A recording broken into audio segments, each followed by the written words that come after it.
Do you identify as a people pleaser? Here's the truth. It's not your personality. It's a survival strategy. People pleasing isn't who you are. It's what your nervous system learned to do to keep you safe.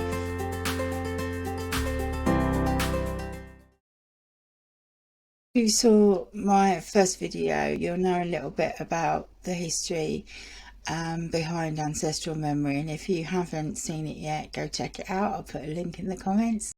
So think about your childhood a little bit and look at it with detached adult eyes, because we're not trying to blame anybody here, but we kind of need to put some accountability where it is. Or look at school, if that's easier. How many times in school did you hear sit down, shut up? How many times did you, probably not shut up unless the teacher's really bad, but how many times did you hear that do what I want and it will be better for you, you will survive? You might have also learnt that within your family to maybe avoid conflict, to smooth out tension, and you will have learnt very early on that pleasing others reduces the danger. I mean, think about even babies who all they know how to do, right, is cry, poop and eat.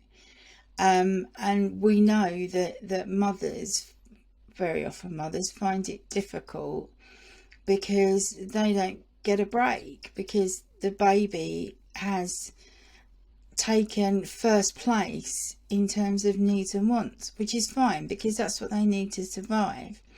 But it's almost like as soon as the kid is old enough, all we do is tell them to be quiet, or sit down, or stay out of my way. And I'm sure you can think from your own childhood of other variations of that. So we learn what is called the fawn response. I'm sure you've heard of fight or flight, but there are actually four: flight, fight, freeze or fawn. And fawn is all about keeping the peace, making people like you, appeasing people, agreeing with people, and you are literally reducing your personality to avoid being seen as a threat. This is not you, it's not your personality, it's a survival strategy. However, as we grow up, fawning works. So why wouldn't we do it? But it means that the real you is getting smaller and smaller and smaller. You know, people may say that you're easygoing, or you might say, I'll do anything to avoid conflict, and all of that is fine, because there are times to avoid conflict and there are times to be easygoing. But it's not, if it's not a choice, if it's something you do automatically, that's not part of your personality. That is a survival strategy. There's a hidden cost to anything. It's like anything you do, there's a cause and effect, right? So you might feel exhausted, burnt out. You might feel resentment, that you feel like no one ever hears you. You might feel invisible. You might feel like your needs and wants are completely irrelevant to the rest of the world. And you yourself will lose touch with your real needs and wants, because you spend a lot of time thinking about how to appease other people. People pleasing feels safe in the moment, but slowly it erases your real personality.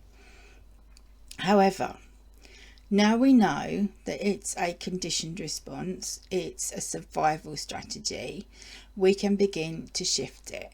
And here's your first step.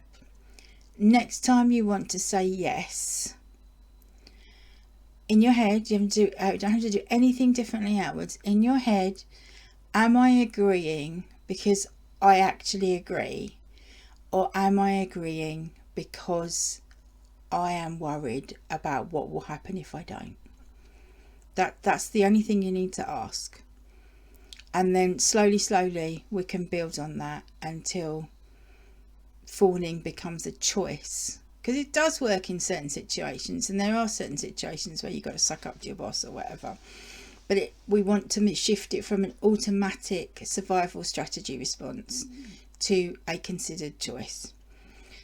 This is how we begin to separate survival patterns from our real selves.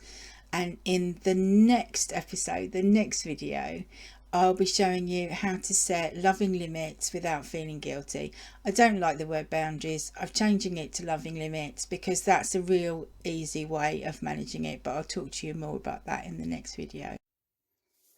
If you want more of this sort of thing, come and hang out in the Becoming Hive, my free Facebook community for quietly rebellious introverted women over 40. There's a link below. In the Becoming Hive, we talk real strategies, no fluff, no bullshit.